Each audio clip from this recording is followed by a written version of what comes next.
Kumbh Mela academic credit बँकशी जोडण्याच्या या निर्णयाकडे खरं तर कुणीही राजकीय, धार्मिक किंवा संकुचित वृत्तीतनं पाहू नये अशी माझी आपल्याला सगळ्यांना कळकळीची विनंती आहे। खरं तर हा एक फार मोठा ऐतिहासिक निर्णय आहे की देशातलं पहिलं विद्यापीठ आहे पुणे विद्यापीठ, ज्यांनी अशा पद्धतीनं राष्ट्रीय शैक्षणिक धोरणाच्या माध्यमातून विद्यार्थ्यांच्या हिताच्या दृष्टीने एक मोठा निर्णय घेतलेला आहे।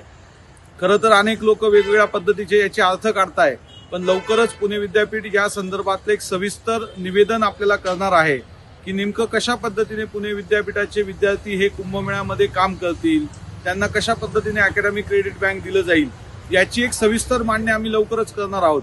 पण आता आपल्याला एवढंच सांगतो की हा एक ऐतिहासिक निर्णय आहे। या निर्णयामुळे हजारो विद्यार्थी जे आहेत ते वेगवेगळ्या क्षेत्रामध्ये कुंभमेळ्याच्या 2 वर्षाच्या कालावधीमध्ये काम करतील।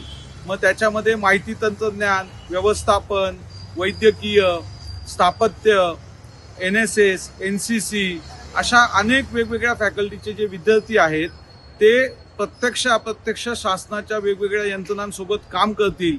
इतक्या मोठा जो सांस्कृतिक महोत्सव होतो तो कशा पद्धतीने चालतो, करोडो लोकांचं नियोजन कशा पद्धतीने केलं जातं, व्यवस्था कशा उभ्या केल्या जातात, प्लॅनिंग कसं केलं जातं, या सगळ्याचा अनुभव मुलांना येईल। खरं तर NEP मध्ये हेच तर उद्देश आहे की मुलांना शिक्षणाबरोबर प्रात्यक्षिक मिळावं, त्यांचं शिक्षण प्रशिक्षण सोबत चालावं आणि याच अनुषंगाने खरं तर विद्यापीठाने हा निर्णय घेतलेला आहे।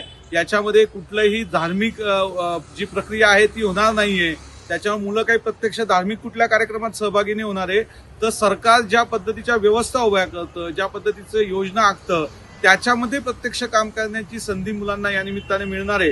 त्याच्यामुळे कुणीही याच्यामध्ये गैरसमज करू नये। उलट पुणे विद्यापीठाने हा जो एक माइलस्टोन, एक प्रयोग करण्याचा प्रयत्न केला आहे, याचा आधार घेऊन देशभरात अशा पद्धतीने जे मोठे राष्ट्रीय सांस्कृतिक उत्सव होतात वेगवेगळे, त्याच्यामध्ये त्या ठिकाणच्या विद्यापीठांनी, शिक्षण धुरीणांनी अशा पद्धतीनं अकॅडमिक फ्रेममध्ये हे सगळं बसवून विद्यार्थ्यांचा प्रत्यक्ष सहभाग त्याच्यामध्ये जर घडवून आणला तर मला वाटतं याच्यामध्ये विद्यार्थ्यांचा मोठ्या प्रमाणावर फायदा होईल। त्यांना शिक्षण प्रशिक्षण त्यांचं केलं जाऊ शकतं। त्याच्यामुळे कुठलाही गैरसमज याच्यामध्ये होण्याचं कारण नाही।